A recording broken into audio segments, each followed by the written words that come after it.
Hand की help से, fingers की हेल्प से ट्रिग्नोमेट्री की टेबल बना सकते हैं। कैसे बना सकते हैं उसको देखेंगे और ध्यान से। कितने फिंगर्स हैं? थंब को मिला के 5 है। 1 2 3 4 5। हम एंगल्स बनाते हैं। 0 आप दो ऐसे रखेंगे, 0 30 45 60 90।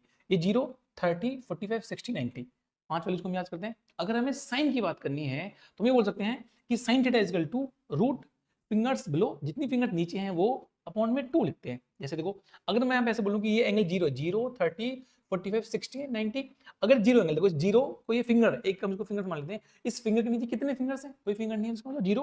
हम यहाँ पे जीरो पुट करेंगे, ये बन जाएगा sine zero is equal to root zero upon 2, it will be 0/2 और वैल्यू बन जाएगी 0। हम ऐसे याद कर सकते हैं। देखो ठीक है, अगर हमें साइन 30 बताना हो, देखो साइन 30, ये साइन 30 है, साइन 30 के नीचे कितनी फिंगर्स हैं?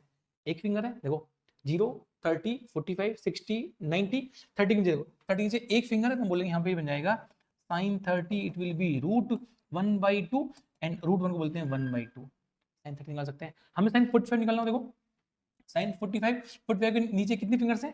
30 और 0 मींस 1 एंड 2, टू फिंगर्स हैं। अगर देखो टू फिंगर्स यहाँ पे, तो बोलेंगे sine 45 is equal to root 2 upon 2, इसको बोल सकते हैं हम 1 अपॉन रूट 2 लिखा जाएगा। ठीक है, अगर हमें साइन 60 चेक करना हो, देखो जैसे साइन 60, साइन देखो साइन 60 के नीचे देखो कितनी फिंगर, 1 2 3, तीन फिंगर्स यहाँ पे, तो बोलेंगे यहाँ पे sine 60 it will be root 3 upon 2। ये आपने यही वैल्यू आपने याद करी होगी। ठीक है, एक और देखो साइन 90, अगर हमें साइन 90 देखो, ये 90 है, 90 के नीचे कितनी फिंगर्स आ रही है? 1 2 3 4, फोर फिंगर्स है, हम बोलेंगे यहाँ पे sine 90, sine 90 is equal to root 4 upon 2, it will be 2 upon 2, value 1 बन जाएगी। अपने इस तरीके से साइन की वैल्यू